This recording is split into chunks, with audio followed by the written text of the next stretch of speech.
ಅವರನ್ನು ಮಾಡ್ಕೊಳ್ಬೇಕಿತ್ತು.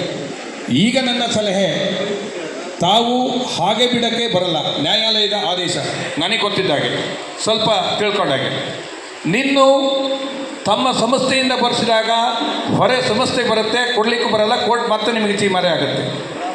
ಅವರು ರಿಟ್ ಹೋಗ್ಬೇಕು ಹೈಕೋರ್ಟಿಗೆ. ತಾವು ಅಪ್ಡೇಟ್ ಸಲ್ಲಿಸಿದ್ರೆ ಅತಿ ಈಸಿಯಾಗಿ ನೀವು ಮಾತುಕತೆ ಮಾಡಿ ಸಂಧಾನ ಮಾಡಿ ರಾಜಿ ಮಾಡಿಕೊಂಡು ನೀವು ಹೈಕೋರ್ಟಲ್ಲಿ ಮತ್ತೆ ರಿಪೀಟ್ ಮಾಡಿದಾಗ ಒಂದು ಸೆಂಟೆನ್ಸಲ್ಲಿ ಅದು ಮುಗಿಯುತ್ತೆ. ಇದು 2-3 ಪ್ರಕರಣದಲ್ಲಿ ನಮ್ಮ ಗಮನದಲ್ಲಿದೆ, ಅದಿದೆ ಇಡೀ ರಾಜ್ಯದಲ್ಲಿ. ಇನ್ನೊಂದು, ಹಕ್ರೆ ಮಲ್ಲಿಕಾರ್ಜುನ್ ಹೇಳಿದಾಗ ತಾವು ಪ್ರತಿ ಮನೆಗೂ ಡೊನೇಷನ್ ನಮ್ಮ ಅಪ್ಪ ಸೈನ್ ಮಾಡಿ ನನಗೆ ವೋಚರ್ ಕಳಿಸಿದ್ರು, ದುಡ್ಡು ತಗೊಂಬ ಅಂತೇಳಿ. ಅಮೃತೇಶ್ವರ ಕೋರ್ಟ್ ಮಗ ಅಂತ ನಾವು ಹೋಗಿ ವೋಚರ್ ಕೊಟ್ಟ ತಕ್ಷಣ ನನಗೆ ದುಡ್ಡು ಕೊಟ್ಟಿದ್ರು ಮಾಮೂಲು. ಅಂಥ ವ್ಯಕ್ತಿ ಇರೋಂಥ ವ್ಯಕ್ತಿ ಇನ್ನೊಬ್ರು ಸಿಗೋದಿಲ್ಲ. ಅದು ನಮಗೂ ಇದೆ, ಅದರಲ್ಲಿ ಮಾತಿದೆ.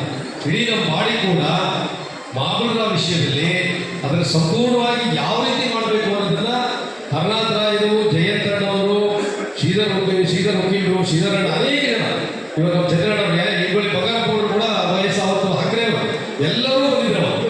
ಬಂದು ನಮ್ಮ ಒಂದು ಮನವಿಯನ್ನು ಕೊಟ್ಟರು. ಅವ್ರು ಕೊಟ್ಟ ಮನವಿಯನ್ನು ನಾವು ನೋಡಿ ಅವರಿಗೆ ಏನು ಗೌರವ ಕೊಡಬೇಕಾ ಸಂಸ್ಥೆ ಪರವಾಗಿ ಅದೇ ರೀತಿ ಅವರಿಗೆ ನಡ್ಕೊಂಡಿದ್ದೀವಿ ನಾವು.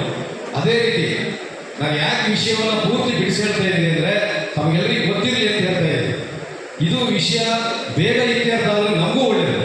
ಯಾಕೆಂದರೆ ಜನರಲ್ ಬಾಡಿ ಬೇಗ ಮುಗಿಬೇಕಾದ ಸಬ್ಜೆಕ್ಟನ್ನು ನಿಮಗಾಗಿ ನಾನು ಇದು ಮಾಡಿಕೊಟ್ಟಿದ್ದೀನಿ. ಹಾಗಾಗಿ ಈ ವಿಷಯದಲ್ಲಿ ನಾವು ಸರ್ಕಾರಕ್ಕೂ ಹೋಗಿ ಬಂದಿದ್ದೀವಿ. ಜಯಂತಣ್ಣ, ಹರನಾಥರಾಯರು, ನಮ್ಮ ನಾಡಿಗರು, ಇಲ್ಲಿನ ಭರತನಾಡಿಗರು ಅವರ ಸಮ್ಮುಖದಲ್ಲಿ ಸೆಕ್ರೆಟರಿಯೇಟ್ ಮೀಟ್ ಮಾಡಿದ್ದೀವಿ, ಮಂತ್ರಿಗಳನ್ನು ಮೀಟ್ ಮಾಡಿದ್ದೀವಿ. ಯಾಕೆಂದರೆ ನಾನೊಬ್ಬ ಆತ್ಮ ಸಂಸ್ಥೆಯ ಅಧ್ಯಕ್ಷನಾಗಿ ನಾನು ಹೋಗಕ್ಕೆ ಬರೋದಿಲ್ಲ, ವಾಲಂಟ್ರಿಯಾಗಿ, ಆದರೆ ಆಫ್ ದ ರೆಕಾರ್ಡ್ ನಾನು ಹೋಗಿದ್ದೀನಿ ನಮ್ಮ ಜೊತೆಗೆ. ಯಾಕೆ ಆ ಕೆಲಸ ಮುಗಿಬೇಕು, ಮಾಮೂಲರಾವ್ಗೆ ಆಗಿರೋ ಅನ್ಯಾಯವನ್ನು ಇಲ್ಲಿ ಮುಗಿಸ್ಬೇಕು ಅಂತ ಹೇಳಿ ನಮ್ಮವರು ಕೂಡ ಎಲ್ಲರೂ ಇಡೀ ಬಾಡಿ ನನ್ನನ್ನು ಮುಂದ್ಬಿಟ್ಟು ನೀನು ತೀರ್ಮಾನ ತಗೋ ಅನ್ನೋ ತೀರ್ಮಾನವನ್ನು ನಾನು ತಗೊಂಡಿದ್ದೆ. ಇಲ್ಲಿ ನಮಗೆ ತೊಂದರೆ ಆಗ್ತಾ ಇರೋದು ಏನು ಅಂತ ಹೇಳಿದರೆ, ಒಂದು ಕಾನೂನಿನ ತೊಂದರೆಯಿಂದ ನಾವು ಏನೂ ಮಾಡಕ್ಕೆ ಬರದೇ ಇರೋಂಥ ಪರಿಸ್ಥಿತಿಯನ್ನು ಕಾನೂನು ನಮ್ಮ ಕೈಯನ್ನು ಕಟ್ಟಿ ಹಾಕಿದೆ. 1900 ಇವತ್ತು ನಮ್ಮ 24-25ನೇ ಸಾಲಿನ ಜನರಲ್ ಬಾಡಿಯನ್ನ ಇವತ್ತು ನಾವು ನಮ್ಮ ಆಪ್ಕೋ ಸಂಸ್ಥೆ ಭದ್ರಕಾಳಿ ಸಭಾಂಗಣದಲ್ಲಿ ನಾವು ಇವತ್ತು ಹಮ್ಮಿಕೊಂಡಿದ್ದೀವಿ. ಅದರ ಸಲುವಾಗಿ ಎಲ್ಲ ನಮ್ಮ 3 ತಾಲೂಕಿನ ಸಾಗರ, ಸೊರಬ ಮತ್ತು ಹೊಸನಗರ 3 ತಾಲೂಕಿನ ಎಲ್ಲ ನಮ್ಮ ಸದಸ್ಯರಿದ್ದಾರೆ, ಸುಮಾರು 7,500 ಜನ ಏನು ಸದಸ್ಯರಿದ್ದಾರೆ, ಅವರಿಗೆಲ್ಲ ನಾವು ಕರೆಯನ್ನ ಮಾಡಿ ನೋಟಿಸ್ ಮುಖಾಂತರ ವಿಷಯ ತಿಳಿಸ್ಬಿಟ್ಟು ಇವತ್ತು ನಾವು ಭದ್ರಕಾಳಿ ಒಳಗೆ ಮಹಾಸಭೆಯನ್ನ ಇವತ್ತು ನಾವು ಇಟ್ಕೊಂಡಿದ್ದೀವಿ. ಸುಮಾರು ಸರಿಯಾಗಿ ಬೆಳಗ್ಗೆ 11 ಗಂಟೆಗೆ ನಮ್ಮ ಮಹಾಸಭೆ ಸ್ಟಾರ್ಟ್ ಆಗಿ ಮಹಾಸಭೆ ನಡೀತಾ ಇದೆ. ಇವತ್ತು ನಮ್ಮ ಸಂಸ್ಥೆ ಸುಮಾರು 4,20,00,000 ಲಾಭ ಗಳಿಸಿದೆ. ಯಾಕೆಂದ್ರೆ ಈ ಲಾಭದ ಹಿಂದೆ ನಮ್ಮ ಬಾಡಿಯ ಕೈವಾಡ ಇರ್ಬೋದು, ಬಾಡಿ ಎಲ್ಲ ನಿರ್ದೇಶಕರು, ಮತ್ತೆ ನಮ್ಮ ನೌಕರ ಇವರು, ಮತ್ತೆ ಎಲ್ಲ ನಮ್ಮ ಸದಸ್ಯ ಬಾಂಧವರು, ಎಲ್ಲರಿಗಿಂತ ಇಂಪಾರ್ಟೆಂಟ್ ಇವತ್ತು ಸದಸ್ಯ ಬಾಂಧವರು. ಇವತ್ತು ಅಡಿಕೆ ಒಂದು ಕೊಳೆ ರೋಗ ಬಂದು ಮತ್ತೆ ಎಲೆ ಚುಕ್ಕಿ ರೋಗ, ಇವು ಎರಡರಿಂದ ತುಂಬಾ ಜನ ರೈತರಿಗೆ ಈ ವರ್ಷ ಅಡಿಕೆ ತುಂಬಾ ಕಡಿಮೆ ಆಗಿದೆ. ಆದರೂ ಕೂಡ ಅಂತ ರೈತರಿಗೆ ಧೈರ್ಯವನ್ನು ತುಂಬಿ ನಾವಿದೀವಿ, ಆಪ್ಕೋಸ್ ನಮ್ಮ ಹತ್ರ, ನಿಮ್ಮ ಮನೆ ಬಾಗಿಲಿ ನಾವು ಇದೀವಿ ಅನ್ನೋ ಧೈರ್ಯವನ್ನು ತುಂಬಿ, ಅಂತ ಒಂದು ಧೈರ್ಯವನ್ನು ಅವ್ರಿಗೆ ಕೊಟ್ಟು ಇವತ್ತು ನಮ್ಮ ಸಂಸ್ಥೆಗೆ ಅಡಿಕೆ ಬಂದಿದೆ. ನಮ್ಮ ಸಂಸ್ಥೆ ಲಾಭ ಆಗಿದೆ. ಮತ್ತೆ ನಮ್ದು ಕೃಷಿ ಮಳಿಗೆ ಅಂತೇಳಿ ರೈತರಿಗೆ ಅನುಕೂಲ ಆಗುವಂತಹ ಎಲ್ಲ ಕೃಷಿ ಸಂಬಂಧಪಟ್ಟಂತ ಎಲ್ಲ ವಸ್ತುಗಳಿದಾವೆ. ಅದೇ ರೀತಿ ಗೊಬ್ಬರ ಕೂಡ ಇದೆ, ಪೈಪು ಗೊಬ್ಬರ ಇದೆ, ಆಮೇಲೆ ಗುದ್ಲಿ, ಪಿಕಾಸಿ, ಹಾರೆಕೋಲ್, ಟೋಟಲಿ ಎಲ್ಲ ಒಟ್ಟು ನಮ್ಮ ಹತ್ರ ಒಂದು 2.5 ಕೋಟಿ ರೂಪಾಯಿ ಆಗುವಂತಹ ಎಲ್ಲ ಐಟಮ್ಗಳನ್ನು ಕೂಡ ನಾವು ಸಾಗರದಲ್ಲಿ SBM ಬ್ಯಾಂಕಿನ ಎದುರುಗಡೆ ನಮ್ಮ ಅಂಗಡಿ ಮಾಲ್ ಇದೆ, ಅಲ್ಲೂ ಕೂಡ ನಮಗೆ ಒಳ್ಳೆ ರೀತಿ ಪ್ರತಿದಿನ ಒಂದು 2 ಲಕ್ಷ, 1.5 ಲಕ್ಷ, ಕೆಲವು ಸಂದರ್ಭಗಳಲ್ಲಿ ಜಾಸ್ತಿ ಆಗೋದಿದೆ, ಕಡಿಮೆನೂ ಆಗುತ್ತೆ. ಅಂದ್ರೆ ಒಳ್ಳೆ ರೆಸ್ಪಾನ್ಸ್ ಕೂಡ ನಮ್ಮ ರೈತರಿಂದ ಒಳ್ಳೆ ಅವೇರ್ನೆಸ್ ಇದೆ. ಹಾಗಾಗಿ ನಾವು ರೈತರಿಗೆ ಕೊಡುವಂತ ಸವಲತ್ತುಗಳು, ಇವತ್ತು ಅನೇಕ ಸವಲತ್ತುಗಳನ್ನ ನಾವು ರೈತರಿಗೆ ಕೊಡ್ತಾ ಇದ್ವಿ.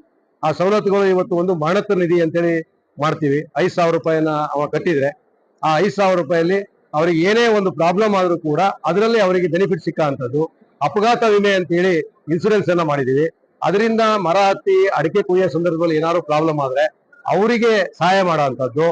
ಆಮೇಲೆ ನಮ್ಮ ಇನ್ನು ಯೋಜನೆಗಳು, ಈಗ ನಾವು ನಿಟ್ಟೂರಲ್ಲಿ ಕೂಡ ಸುಮಾರು ಈ ಹೋದ ಟೈಮಲ್ಲಿ ಸುಮಾರು ಒಂದು 58 ಲಕ್ಷ ರೂಪಾಯಿದು ಒಂದು ಬಿಲ್ಡಿಂಗ್ ಅನ್ನ ನಿಟ್ಟೂರಲ್ಲಿ ಮಾಡಿದೀವಿ. ಈಗ ಹೊಸನಗರದಲ್ಲಿ 2.5 ಕೋಟಿ ರೂಪಾಯಿದು ಟೆಂಡರ್ ಅನ್ನ ಕರೆದು ನಮ್ಮ ಹೊಸನಗರದ APMC ಒಳಗೆ ನಮ್ಮ ಬಿಲ್ಡಿಂಗ್ ಅನ್ನ 3 ಫ್ಲೋರ್ ಮಾಡಿ ಅಲ್ಲಿ ಲಿಫ್ಟ್ ಮುಖಾಂತರ ರೈತರ ಅಡಿಕೆ ಮೇಲ್ವರೆಗೂ ವಿಸ್ತರಣೆ ಮಾಡಿ ಲಿಫ್ಟ್ ಮುಖಾಂತರ ಅಡಿಕೆ ಮೇಲೆ ಹೋಗ್ಬೇಕು. ಆ ರೀತಿ ಮಾಡಿ ಅಲ್ಲೂ ಕೂಡ ಈಗ ವರ್ಕ್ ನಡೀತಾ ಇದೆ. ಮುಂದಿನ ದಿನಗಳಲ್ಲಿ ನಮ್ಮ ಯೋಜನೆಗಳು ಇನ್ನೂ ಸುಮಾರು ಇದಾವೆ. ಸಾಗರದಲ್ಲೂ ಕೂಡ ಗೋಡನಿನ ಸಮಸ್ಯೆ ಇದೆ. ಈಗ ಇಲ್ಲೂ ಕೂಡ ನಮಗೆ ಒಂದು ಗೋಡನ್ನು, ಆಮೇಲೆ ಸುಮಾರು ಒಂದು 5 ರಿಂದ 6 ಕೋಟಿ ರೂಪಾಯಿ ಆಗಂತಹ ಒಂದು ಗೋಡನ್ನು ಕೂಡ ಇನ್ನು ಕೆಲವೇ ದಿನಗಳಲ್ಲಿ ನಾವು ಸಾಗರದಲ್ಲಿ ಮಾಡ್ಬೇಕು. ಈಗ ಅದೇ ಹೊಸನಗರ ಮುಗಿದ ಮೇಲೆ ನಾವು ಸಾಗರದಲ್ಲಿ ಅದನ್ನ ಕೈ ತಗೋತಾ ಇದೀವಿ. ಹಾಗಾಗಿ ರೈತರು ಕೂಡ ಈ ವರ್ಷನೂ ಅಡಿಕೆ ಫಸಲು ಕೊಳೆಯಿಂದ ಮತ್ತು ಎಲೆಚುಕ್ಕೆ ರೋಗದಿಂದ ಬಹಳ ನೋವನ್ನು ಅನುಭವಿಸಿದ್ದಾರೆ. ಆದ್ರೂ ನಾವು ಸಂಸ್ಥೆ ಎಲ್ಲ ನಿರ್ದೇಶಕರು, ನಾನು ಎಲ್ಲರೂ ಕೂಡ ಹೇಳ್ತಾ ಇದೀವಿ, ಯಾರು ಧೈರ್ಯಗೆಡೋದು ಬೇಡ. ಸಂಸ್ಥೆ ನಿಮ್ ಪರವಾಗಿದೆ ಅಂತೇಳಿ ನಿಮ್ಮ ಮುಖಾಂತರ ನಾ ರೈತರಿಗೆ ತಿಳಿಸೋದಕ್ಕೆ ಇಷ್ಟಪಡ್ತೀನಿ. ಅದೇ ರೀತಿ ಕೂಡ ಇಲ್ಲಿ ಸುದೀರ್ಘವಾಗಿ ಚರ್ಚೆ ಆಗಿದೆ. ಮಾಬುಲ್ ರಾವ್ ಅವ್ರದ್ದು ಇಲ್ಲಿ ನಮ್ಮ ಸಂಸ್ಥೆಯ ಹಿಂದೆ ಅವರು ಕಾರ್ಯದರ್ಶಿಯಾಗಿ ಕೆಲಸ ಮಾಡಿದ್ರು. ಅವರ ಒಂದು ಕೇಸ್ ಕೂಡ ಕೋರ್ಟಲ್ಲಿ ಇದೆ. ಅದ್ರ ಸಲುವಾಗಿ ಇವತ್ತು ಇಡೀ ಜನರಲ್ ಬಾಡಿ ಇವತ್ತು ಒಕ್ಕಲಿನ ತೀರ್ಮಾನವನ್ನ ತಗೊಂಡು ಅವರಿಗೆ ನೀವು ಹೆಲ್ಪ್ ಮಾಡಬೇಕು ಅನ್ನೋದೊಂದು ಇದ್ರ ತಿಳಿಸಿದ್ದಾರೆ ಇವತ್ತು. ಅದಕ್ಕೂ ಕೂಡ ಕಾನೂನಿನ ದೃಷ್ಟಿಯಲ್ಲಿ ನಮಗೆಲ್ಲೂ ತೊಂದರೆ ಆಗದೆ ಇರೋ ರೀತಿಯಲ್ಲಿ ಬಾಡಿಗೆ ಅವರಿಗೆ ನಾವು ಎಲ್ಲಾ ತರದ ಹೆಲ್ಪ್ ಮಾಡೋದಕ್ಕೆ ನಾವು ರೆಡಿ ಇದೀವಿ ಅಂತೇಳಿ ಈ ಸಂದರ್ಭದಲ್ಲಿ ತಮ್ಮ ಮುಖಾಂತರ ನಾವು ತಿಳಿಸ್ತಾ ಇದ್ದೀವಿ.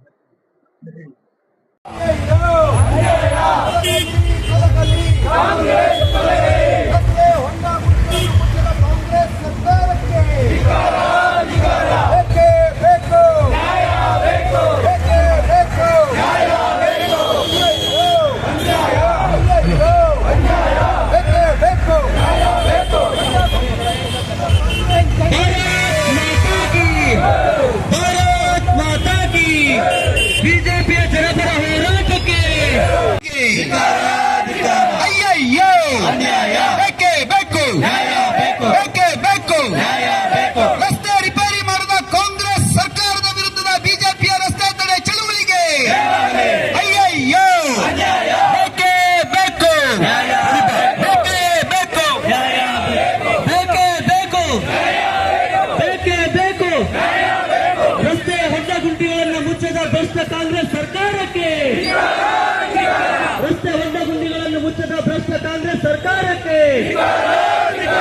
ಬಿಜೆಪಿಯ ಜನಪರ ಹೋರಾಟಕ್ಕೆ, ಬಿಜೆಪಿಯ ಜನಪರ ಹೋರಾಟಕ್ಕೆ. ಆತ್ಮೀಯರೇ, ರಾಜ್ಯಾದ್ಯಂತ ಏನು ರಸ್ತೆ ಹೊಂಡ ಗುಂಡಿಗಳನ್ನ ಮುಚ್ಚದ ಭ್ರಷ್ಟ ಕಾಂಗ್ರೆಸ್ ಸರ್ಕಾರದ ವಿರುದ್ಧ ಈ ದಿನ ರಾಜ್ಯಾದ್ಯಂತ ಪ್ರತಿಭಟನೆಯನ್ನ ಹಮ್ಮಿಕೊಳ್ಳಲಾಗಿದೆ. ರಸ್ತೆ ತಡೆ ತೊಲಗಲಿ ಜನ ವಿರೋಧಿ ಕಾಂಗ್ರೆಸ್ ಸರ್ಕಾರಕ್ಕೆ, ಹೊಂಡ ಗುಂಡಿಗಳನ್ನ ಮುಚ್ಚದ ಕಾಂಗ್ರೆಸ್ ಸರ್ಕಾರಕ್ಕೆ, ಜನ ವಿರೋಧಿ ಕಾಂಗ್ರೆಸ್ ಸರ್ಕಾರಕ್ಕೆ ಅಯ್ಯಯ್ಯೋ ಬೇಕೇ ಬೇಕು. ರಸ್ತೆ ಹೊಂಡ ಗುಂಡಿ ಮುಚ್ಚದ ಕಾಂಗ್ರೆಸ್ ಸರ್ಕಾರಕ್ಕೆ, ರಾಜ್ಯದ ದರಿದ್ರ ಕಾಂಗ್ರೆಸ್ ಸರ್ಕಾರಕ್ಕೆ ಅಯ್ಯಯ್ಯೋ ಬೇಕೇ ಬೇಕು, ಬೇಕೇ ಬೇಕು. ತೊಲಗಲಿ ರಸ್ತೆ ಗುಂಡಿ ಮುಚ್ಚದ IT-BT ಕಂಪನಿಗಳು ರಾಜ್ಯ ಬಿಟ್ಟು ಹೋಗುವಂತೆ ಮಾಡುತ್ತಿರುವ ಕಾಂಗ್ರೆಸ್ ಸರ್ಕಾರಕ್ಕೆ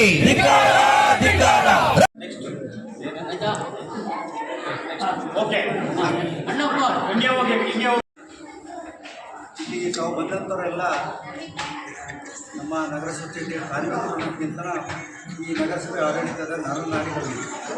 ನಿಮ್ಮ ಕರ್ತವ್ಯನೇ ನಮಗೆ ಶ್ರೇಯಸ್ಸನ್ನು ತರ್ತಕ್ಕಂಥದ್ದು. ಆದ್ದರಿಂದ ಈ ನಮ್ಮ ಕಾರ್ಮಿಕರು ಇತ್ತೀಚಿನ ಬೆಳಗ್ಗೆ 6 ಗಂಟೆಗೆ ಬಂದು ಹಾಜರಿ ಹಾಕಿ ಕರ್ತವ್ಯಗಳನ್ನು ನಮ್ಮ ನಗರಸಭೆಯಿಂದ ನಾವು ಇವರಿಗೆ ಗೌರವಪೂರ್ವಕವಾಗಿ ಇವತ್ತೊಂದು ಅಂದರೆ ಅವರ ಕುಟುಂಬಕ್ಕೆ ಅವಶ್ಯಕತೆ ಇರ್ತಕ್ಕಂಥದ್ದು.